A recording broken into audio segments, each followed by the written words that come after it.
মানুষের অঙ্গ প্রত্যঙ্গ নিয়ে এই বিজনেসটা। হার্ট, চোখ, কিডনি সহ শরীরের মূল্যবান জিনিসগুলো নিয়ে সেগুলো অন্য জায়গায় সাপ্লাই দেওয়াটা আমাদের কাজ, আর অন্যান্য দেশে পাঠানোর কাজটা আমাদের উঁচু লেভেলের লোকরা করে। আর লাশের ভেতর করে স্মাগলিং করাটা অন্য বিজনেস, ওটাও পরিচালনার জন্য অন্য আলাদা গ্রুপ আছে। মানুষের ভেতরের মূল্যবান জিনিসগুলো নেওয়ার পর বুকের আর পেটের অংশে মূল্যবান বিভিন্ন স্মাগলিং এর অবৈধ জিনিস ঢুকিয়ে সেলাই করে অ্যাম্বুলেন্সের মাধ্যমে নিয়ে যাওয়া হয় লাশ বলে। এতটুকু বলেই একটা নিঃশ্বাস নিল লোকটা চোখে মুখে ক্লান্তির ছাপ ভেসে আছে, সেই সাথে চাপা ভয়ও। এখনো পুরোপুরি সুস্থ হয়ে ওঠেনি লোকটা। এমন অবস্থায় তার উপর মানসিক অত্যাচারটা করা ঠিক মনে করছে না রুশান। তাই চেয়ার ছেড়ে উঠে দাঁড়িয়ে তার সহকারী আজিমকে বলে লোকটাকে খাইয়ে বিশ্রামের জন্য রুমে নিয়ে যেতে, কারণ এমন অবস্থায় লোকটা সুস্থ না হয়ে যদি উল্টো মারা যায় তাহলে সকল প্ল্যানই ভেস্তে যাবে। সকালে ব্রাশ করতে ছাদে হাঁটছে নিবিড়, হাতে একটা পানির মগ। ওয়াশরুমে গিয়ে দেখে পানির লাইনে সমস্যা হয়েছে নাকি টাঙ্কিতে পানি নেই তাও বুঝতে পারছে না সে। তাই পানি নিয়ে ব্রাশ করতে ছাদে এসে উঠেছে। হাঁটতে হাঁটতে হঠাৎ চোখ পড়ে পাশের বাসার ছাদে। দেখে ছাদে নতুন একটা মেয়ে হাঁটাহাঁটি করছে। মেয়েটাকে আগে কখনো দেখেনি সে, হয়তো নতুন উঠেছে, নয়তো মেহমান। তবে মেয়েটা বেশ সুন্দরী আছে। ছাদের কিনারায় গিয়ে ফুল গাছগুলোর সামনে দাঁড়িয়ে মেয়েটার দিকে তাকিয়ে রইল নিবিড়, যেন লাফ দিয়ে ওই ছাদে চলে যেতে ইচ্ছা করছে তার। মেয়েটা কয়েকবার আর চোখে তাকিয়ে নিবিড়কে লক্ষ্য করলো। যখন বুঝতে পারলো নিবিড় তার দিকেই তাকিয়ে আছে, তখন সেও ছাদের কিনারায় গিয়ে দাঁড়ালো। নিবিড়ের দিকে তাকিয়ে হাতে তুড়ি বাজালো মেয়েটা। যদিও নিবিড় শুনতে পেয়েছে কিনা তার সন্দেহ আছে, তবুও তুড়ি বাজিয়ে বলল, এই যে মিস্টার, সমস্যা কি আপনার? অনেকক্ষণ ধরে দেখছি এদিকে হা করে তাকিয়ে আছেন। নিবিড় এবার সোজা হয়ে দাঁড়িয়ে বলে, চাঁদ দেখছিলাম। মেয়েটা এবার আকাশের দিকে তাকিয়ে বলে, দিনে দুপুরে চাঁদ পেলেন কোথায়? নিবিড় মুখে পানি নিয়ে কুলি করে তা নিচে ফেলে বলে, যদি বলি চাঁদটা আপনি, তাহলে কি খুব বেশি মাইন্ড করবেন? মেয়েটা এবার লজ্জা পেল খানিকটা, প্রতি উত্তরে কিছু বলল না নিবিড়কে। কিন্তু এদিকে নিবিড় জিভে কামড় দিয়ে এক হাত মাথায় দিয়ে দাঁড়িয়ে আছে, কারণ মেয়েটার সাথে কথা বলতে বলতে তার মুখ থেকে ফেলা পানিটা সোজা গিয়ে পড়লো তুষারের গায়ে। বেচারা এই সাত সকালে রেডি হয়ে কোথায় যেন বের হচ্ছিল। দুই বাসার মাঝখানে রোড ধরে হাঁটতেই কিছু ফেনাযুক্ত পানি এসে আছড়ে পড়ে তার গায়ে। ততক্ষণে নিবিড় জিভ কামড় গড়ে ছাদ থেকে নেমে গেল, আর মেয়েটা এখনো ওভাবেই দাঁড়িয়ে আছে। তুষার মাথা তুলে উপরে তাকালে সেই মেয়েটাকে চোখে পড়লো তার। তুষার পুনরায় ঘরে ফিরে এসে দেখে নিবিড় বেডে বসে একটা বই খুলে সেই বইয়ের দিকে মনোযোগ দিয়ে তাকিয়ে আছে, যেন কিছুই জানে না সে। তুষার সামনে এসে দাঁড়ালে নিবিড় বলে, কিরে এই অবস্থা কি করে হলো তোর? তুষার রাগী লুক নিয়ে বলে, দেখতে পাচ্ছিস না কি অবস্থা হলো? একটু আগেই তোকে ব্রাশ নিয়ে ছাদে যেতে দেখলাম আমি। নিবিড় মুহূর্তে কথা বানিয়ে বলল, আমি ছাদে গেলেই যে তোর উপরে সব ফেলবা, বিষয়টা তো এমন না। তুষার রেগে বলে, তাহলে কে করেছে এসব? নিবিড় বলে, বিপরীত ছাদের একটা মেয়ে। নিবিড় মেয়ের কথা বলল কারণ সে জানে যে মেয়ের কথা বললেই তুষারের রাগ সব পানি হয়ে যাবে।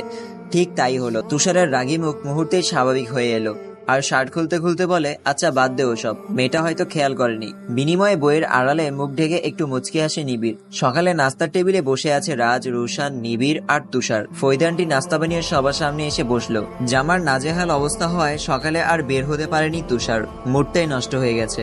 এদিকে ফৈদানটির মনটা আজ খুবই বিষণ্ণ।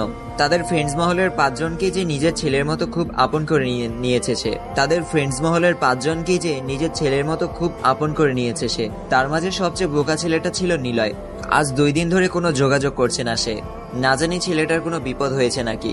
গতকাল নিবিড় ও তুষার সকাল থেকে দুপুর অব্দি খুঁজেছে, এরপর আবার বিকেল থেকে রাত অব্দি, কিন্তু কোনো খোঁজ পেল না তার। তাদেরকে এমন বিষণ্ণ দেখে রুশান খাওয়া ছেড়ে তাদের দিকে চেয়ে বলে, কি হলো সবাই বসে আছো কেন? আর আন্টি আপনাকে এমন বিষণ্ণ দেখাচ্ছে কেন? রুশান বাবার সাথে আর জবানবন্দি নেওয়া ওই লোকটার সাথে থাকার কারণে এসব কিছুই জানে না সে। ফৈদ আন্টি একটা নিঃশ্বাস ছেড়ে বলে, আমার খুব টেনশন হচ্ছে নিলয়ের জন্য। ছেলেটা একটু বোকা টাইপের, যার কারণে ভুল করে বারবার, কিন্তু সবাই বকবকি করায় হঠাৎ আজ 2 দিন ধরে নিখোঁজ হয়ে আছে। না জানি কোনো বিপদ হয়েছে কিনা। রুশান এবার খাওয়া বন্ধ করে বলে, নিলয় নিখোঁজ মানে? কোথায় গেছে সে?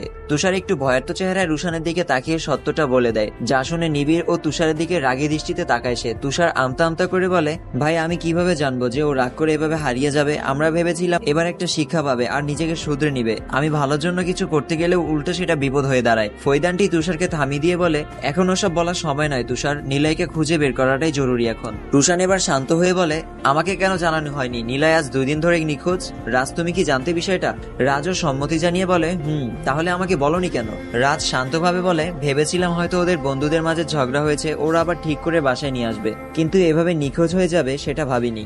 রুশান নিজের মাঝে একটু বিরক্তি প্রকাশ করলো, তারপর বলে, বর্তমান পরিস্থিতি সম্পর্কে তোমাদের একটু ধারণা নেই? টিভিতে নিউজ পেপার দেখছো না যে হঠাৎ হঠাৎ কত মানুষের নিখোঁজ হওয়ার ঘটনা ভেসে উঠে? আর এমন অবস্থা নিলয়ের মতো একটা বোকা ছেলে এভাবে বাইরে থাকাটা থাকাটা কতটা বিপজ্জনক। রুশানের কথা এবার মাথা তুলে তাকালো রাজ। মাথায় একটা চিন্তা ঢুকে গেল যে নিলয় ওসব লোকদের পাল্লায় পড়েনি তো। ফৈদানটি পরিস্থিতি শান্ত করে বলে, আমাদের অতি শীঘ্রই পুলিশকে খবর দিতে হবে। রুশান হাত ধুতে ধুতে বলে, তার প্রয়োজন নেই, সবাই যেহেতু ব্যর্থ সেহেতু আমি খুঁজে বের করছি নিলয়কে। বলেই উঠে চলে গেল রুশান। তুষার ঠোঁট উল্টিয়ে রুশানের চলে যাওয়ার দিকে তাকিয়ে আছে, যার অর্থ রুশানের হাবভাব কিছুই বুঝতে পারেনি সে। এরপর সারা দিন কেটে গেল। রাতে বাসায় ফিরে এলো রুশান। সবাই উৎসাহ নিয়ে রুশানের দিকে তাকালো, কিন্তু তার হতাশার ভাবটাই দেখতে পেল সবাই। রুশান হতাশা ভঙ্গিতে বলে, সারা শহর খুঁজেও নিলয়কে পেলাম না। সকাল থেকে সন্ধ্যা, সন্ধ্যা থেকে এখন রাত, কোথাও তার কোনো খোঁজ পাওয়া গেল না। জামাটা ছুঁড়ে ফেলে দিয়ে মাথার হাত দিয়ে নিশ্চুপ হয়ে বসে রইল সে। তুষার অপরাধী চোখে নিজের দিকে তাকিয়ে রইল। তার একটাই ভাবনা, নিলয়ের কিছু হয়ে গেলে তার জন্য শুধু সে নিজেই দায়ী। কেটে গেল আরো একদিন। দুপুরের খাবার শেষে বিকেলে একটু শুয়েছিল নিবিড়। তখনই ফোন বেজে ওঠে তার। বাবু 3 নম্বর ফোন দিয়েছে। ফোন রিসিভ করলে ওপাশ থেকে নীরা বলে, আজ সন্ধ্যায় দেখা করবে, তোমার জন্য অনেক বড় একটা সারপ্রাইজ আছে। নিবিড় শোয়া থেকে উঠে বসে বলে, কিসের সারপ্রাইজ বাবু? নীরা বলল, বলে দিলে কি সেটা সারপ্রাইজ হয়? নিবিড় হাস্যোজ্জ্বল মুখে বলে, কখন আসতে হবে? নীরা সোজাসুজি ভাবেই বলল, 7টার দিকে। রেডি হয়ে গায়ে পারফিউম মেরে চলে গেল নিবিড়। আজ কি সারপ্রাইজ দিবে তা দেখার জন্য যেন আর তর সইছে না তার। নীরার সাথে দেখা হওয়ার পর একটা রেস্টুরেন্টে ঢুকলো দুজন। নীরা মেনু কার্ডটা বাড়িয়ে দিয়ে বলে, যা খাবে অর্ডার করো, আমার পক্ষ থেকে ট্রিট। নীরার অতিভক্তি যেন আজ কেমন সন্দেহজনক, তবুও এত কিছু ভাবার সময় নেই তার। মেনু কার্ড হাতে নিয়ে একে একে অর্ডার করলো সে। কিছুক্ষণ পর খাওয়া দাওয়া শেষে কেমন ঘুম ঘুম পাচ্ছে নিবিড়ের। সামনে নীরা বসে আছে, আর পাশে তাকিয়ে দেখে তার 4 নাম্বার বাবু ওয়েটার ড্রেস পরে দাঁড়িয়ে আছে, আর তার পেছনে একে একে তার সব বাবু এসে দাঁড়ালো। ওদের মাঝে একজন খুব নরম স্বরে বলে, খুব ঘুম পাচ্ছে বাবু, কাঁথা বালিশ এনে দিব? নিবিড় মাথা তুলে তাকানোর চেষ্টা করেও কিছু পরিষ্কার দেখতে পাচ্ছে না। সামনে সব ঘোলা ঘোলা লাগছে তার। 2 হাতে চোখ কষলে তাকালে হালকা ঝাপসার মাঝে দেখতে পেলেও 7 থেকে 8টা মেয়ে তার সামনে। মাথাটা ভার হয়ে আসছে ধীরে ধীরে। টেবিলে মাথা রেখে ধীরে ধীরে চোখ বন্ধ করে নিল সে। এক ঘুমে কতক্ষণ ছিল ঠিক মনে নেই তার। হঠাৎ এক বালতি পানি মুখের উপর পড়তেই চোখ খুলে তাকায় সে। মাথাটা কয়েকবার ঝাঁকি দিয়ে নিজেকে স্বাভাবিক করার চেষ্টা করে সে। তারপর মাথা তুলে তাকিয়ে দেখে তার সব বাবু সেখানে উপস্থিত, আর প্রত্যেকের হাতে একটা করে লাঠি। নিবিড়ের ঘুমের ঘোর কাটেনি পুরোপুরি। বাচ্চাদের মতো তাকিয়ে বলে, আমি কোথায়? একটা মেয়ে লাঠি হাতে সামনে এগিয়ে এসে বলে, তুমি এখন শ্বশুর বাড়িতে বাবু। নিবিড় আবারও অবুঝের মতো নিষ্পাপ কণ্ঠে বলে, কার? একটা মেয়ে এবার নিবিড়ের গাল টিপে ধরে রাগী গলায় বলে, হারামি, এখন কিছু মাথায় ঢুকছে না তোর? নিবিড় এবার নড়ে চড়ে উঠতেই দেখে তার হাত পা বাঁধা, আর সামনে তার একে একে সব বাবু লাঠি হাতে রাগী দৃষ্টিতে তাকিয়ে আছে। এবার বিষয়টা মাথায় ঢুকলো তার, যে সে ভালোই বিপদে পড়েছে। একটা শুকনো ঢোক নিয়ে বলে, আপনারা কারা? একটা মেয়ে রাগী গলায় বলল, এখন চিনতে পারছিস না আমাদের? নিবিড় জায়গায় অস্বীকার করে বলে, না তো, কে আপনারা? এবার নীরাও বলে, এখন আমাকেও চিনতে পারছো না বাবু? নিবিড় এবার নীরার দিকে তাকিয়ে অসহায় ভাবে বলে, আপনি কে? এবার আরেকটা মেয়ে গালি দিয়ে রেগে এসে বলে, এর সাথে এখনো কিসের কথা? লাঠি একটা একটা তার পেছন দিয়ে দিলেই তো সব মনে পড়বে। নিবিড় আবারও অসহায় ভাবে তাকিয়ে বলে, আপনার মুখের ভাষা এত খারাপ কেন আপু? মেয়েটি আবারও গালি দিয়ে বলে, এখন তোর আপু হয়ে গেছি তাই না? এই তোমরা দাঁড়ায় আছো কেন? বানাও শালারে। নিবিড় আর কিছু বলে ওঠার আগেই শুরু হয়ে গেল তামিল সিনেমার মায়ের হচ্ছে জোরে, কিন্তু সাউন্ড কম। কিছুক্ষণ পর শান্ত হলো মেয়েগুলো। নিবিড় একেবারে লুলা হয়ে গেছে। একটা মেয়ে সবাইকে থামিয়ে বলে, একে মেরে কোনো লাভ হবে না, ওরটা কেটে দিলেই সব সমস্যার সমাধান হয়ে যাবে, আর কখনো কোনো মেয়ের সাথে এমন করার সাহসও পাবে না। মুহূর্তে নিবিড় চিৎকার করে বলে ওঠে, না না না না আপু, আপনি আমার ধর্মের বোন, আপনি আমার আপু, আমার মা, চাচি, খালা সব। আমি আর জীবনেও কোনো মেয়ের দিকে তাকাবো না। একটা মেয়ের মায়া হলো নিবিড়ের প্রতি। বেচারাকে এতক্ষণ ধরে অনেক মেরেছে, তাই মায়া দেখিয়ে বলে, আচ্ছা, ও যেহেতু কথা দিয়েছে যে আর কোনো মেয়ের সাথে রিলেশন করবে না, তাহলে এখন ছেড়ে দে তাকে। আরেকটা মেয়ে বলে, দাঁড়ান আপু, ওকে আগে শপথ করানো দরকার। তারপর নিবিড়ের দিকে তাকিয়ে বলে, বল, আমি শপথ করিতেছি যে। নিবিড়ও ভয়ার্থ গলায় বলে, আমি শপথ করিতেছি যে। তারপর মেয়েটা বলে, জীবনের সব মেয়েকে নিজের বোনের নজরে দেখিব। নিবিড় এবার থেমে গিয়ে বলে, তাহলে বউ কে হবে? আশেপাশে সব মেয়ে এবার কোমরে হাত দিয়ে তাকিয়ে আছে নিবিড়ের দিকে। রাত তখন প্রায় 11টা। মেয়েগুলো নিবিড়কে রাস্তায় একা ছেড়ে দিয়ে চলে গেল। ঢুলতে ঢুলতে বাড়ির দিকে এগিয়ে যাচ্ছে নিবিড়। শরীরের ব্যথায় সামনের দিকে পা বাড়ানোর শক্তিটুকু পাচ্ছে না সে, তবুও হেঁটে চলেছে। যাই হোক, বাসায় তো পৌঁছাতে হবে। কিছুটা গিয়েই একটা দেওয়াল ধরে কিছুক্ষণ দাঁড়ায় সে, আবার কিছুটা হেঁটে আরেকটা দেওয়ালে ধরে দাঁড়ায়। এভাবেই হাঁটতে হাঁটতে বাসার দিকে চলল সে। বাসায় এসে গেটে কয়েকবার টোকা দিলে দারোয়ান চোর চোর বলে চেঁচানো শুরু করলো। নিবিড় ক্লান্ত গলায় বারবার বলছে, চাচা আমি নিবিড়, কিন্তু চাচার গানে সেই কথা পৌঁছাচ্ছে না। কিছুক্ষণের মাঝে তুষার লাঠি নিয়ে বেরিয়ে আসে, আর তার পিছে রাজ আর রুশান। তুষার গেট খুলেই দেখে বাইরে গেটের সামনে হেলান দিয়ে ক্লান্ত শরীরে নিয়ে বসে আছে নিবিড়। তুষার এবার লাঠি ফেলে নিবিড়কে ধরে বলে। রুশান সামনে এগিয়ে এসে আরেক হাত তার কাঁধে নিয়ে নিবিড়কে ভেতরে নিয়ে যেতে যেতে বলে, কিরে কারা মেরেছে তোকে? তুষার বলে, কে মারবে আর, নিশ্চয়ই কোনো মেয়ের সাথে আকাম করতে গিয়ে মানুষের হাতে ধরা পেরে রাম কেলানি খেয়ে এসছে। নিবিড় ক্লান্ত গলায় বলে, ছিছি ভাই, এসব কি অপবাদ দিচ্ছিস? আমি এতটাও খারাপ না, জীবনে ওসব করতে যাইনি আমি। তুষার তাকে ধরে হাঁটতে হাঁটতে বলে, তাহলে এই অবস্থা কে করেছে তোর? পাশ থেকে রাজ বলে, ভাই দেখেছো ও ক্লান্ত, আগে ওকে ঘরে নিয়ে চলো, তারপর না হয় এসব জিজ্ঞেস করবে। রাগে হঠাৎ ফোন দিল রাইসা। রুশান ঘুমে ঘুমে চোখে ফোন রিসিভ করে বলে, বল, এত রাতে ফোন দিলি কেন? রাইসা স্বাভাবিকভাবে বলে, কেন ফোন দিলি কি সমস্যা? আর প্রেমিক প্রেমিকারা তো গভীর রাত অব্দি ফোনে কথা বলে কাটিয়ে দেয়। রুশান হাই তুলে বলে, ওসব আলগাপিড়িত আমার নেই, ভোর রাত অব্দি জেগে বাবুসোনা ডাকার মাঝে ভালোবাসার প্রকাশ হয় না। আর এসব কথা আমাকে শোনাচ্ছিস কেন? আমি কি তোর বর নাকি প্রেমিক, কোনটা? রাইসা এবার কিছুটা রেগে বলে, আমি আপনার কিছুই না। রুশান স্বাভাবিকভাবে বলে, খালাতো বোন।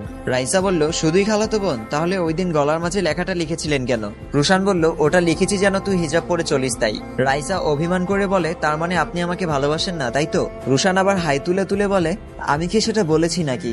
রাইসা একটু হাস্যোজ্জ্বল মুখে বলে, তার মানে ভালোবাসেন তাই না? রুশান আবার বলে, আমি কি সেটাও বলেছি নাকি? রাইসার রাগ হলো একটু, তবুও তা সামলিয়ে বলে, আচ্ছা যাই হোক, আজ কয় তারিখ? রুশান এককাত হয়ে শুয়ে বলে, কেন 22 তারিখ? রাইসা একটু মুচকি হেসে বলে, আর 3 দিন পরে কি মনে আছে কিছু? রুশান একটু দুষ্টমি করে বলে, মনে আছে তো। রাইসার কেমন জানি খুব আনন্দ হলো ভেতর ভেতর, তার মানে রুশান বিশেষ দিনের কথা ঠিকই মনে রেখেছে। তবুও উৎসাহ নিয়ে বলে, বলেন তো কি? রুশান স্বাভাবিকভাবে বলে, আজ 22 তারিখ, মানে 3 দিন পর হবে 25 তারিখ, এটা তো সবাই জানে। রাগে ধূর সূচকের শব্দ উচ্চারণ করে ফোন রেখে দিল। ফোন রেখে আবার ঘুমিয়ে গেল রুশান। গভীর রাতে খুব জ্বর উঠল নিবিড়ের। ঘড়ির কাঁটা তখন 3টা পার হয়ে গেল। নিবিড়ের এমন অবস্থা দেখে ঘুমায়নি তুষার। তুষার পাশে বসে নিবিড়ের মাথায় জলপট্টি দিচ্ছে, আর নিবিড় বিড়বিড় করে বলছে, ভাই মেয়ে মানুষ যে এত ভয়ঙ্কর তা আগে জানতাম না আমি। বিশ্বাস কর ভাই, ওরা সবাই মিলে আমাকে মারতে মারতে মারতে মারতে। তুষার এবার নিবিড়ের বিড়বিড় থামিয়ে বলে, ভাই চুপচাপ শুয়ে থাকতো, ওসব মনে করতে থাকলে জ্বর আরো বাড়বে তোর। পরদিন সকালে রুমে নাস্তা নিয়ে আসে ফরিদা আন্টি। নিবিড়ের কপালে হাত রেখে দেখে জ্বর এখনো পুরোপুরি ছাড়েনি। হাতে কয়েকটা মারের দাগ দেখে বলে, ইস, একেবারে ঝাঁঝরা করে ফেললো। দেখি জামা খোলো তো। নিবিড়ের একটু লজ্জা লাগলেও ফরিদা আন্টি তার টি শার্ট খুলে পিঠের দিকে তাকিয়ে দেখে শুধু মার আর মারের দাগ। তবে তিনি সবচেয়ে বড় অবাক হয়েছে নিবিড়ের পিঠে বড় একটা কাটা দাগ দেখার পর। দেখে মনে হচ্ছে অনেক পুরনো এই দাগ। কৌতূহল বশত সে প্রশ্ন করলো, তোমার পিঠে এই কাটা দাগটা কিসের নিবিড়? নিবিড় স্বাভাবিকভাবে বলে, আমি নিজেও জানি না আন্টি, তবে ছোট থেকেই দেখছি এটা। ওটা নিয়ে আর প্রশ্ন করলো না সে। নিবিড়কে আবার টি শার্ট পরিয়ে খাইয়ে দিতে লাগলো, যেন নিবিড় তার নিজেরই ছেলে। আসসালামু আলাইকুম, কেমন আছেন সবাই? আশা করি সবাই অনেক বেশি ভালো আছেন। তো গল্পটা আপনাদের কাছে কেমন লাগছে অবশ্যই কমেন্ট করে বলে যাবেন। আর আপনাদের মনে যদি কোনো কোয়েশ্চেন থেকে থাকে তাহলে অবশ্যই আমার কমেন্ট বক্সে বলে যাবেন। সো দেখা হচ্ছে পরবর্তী ভিডিওতে। সবাই সুস্থ থাকবেন, ভালো থাকবেন, আল্লাহ হাফেজ।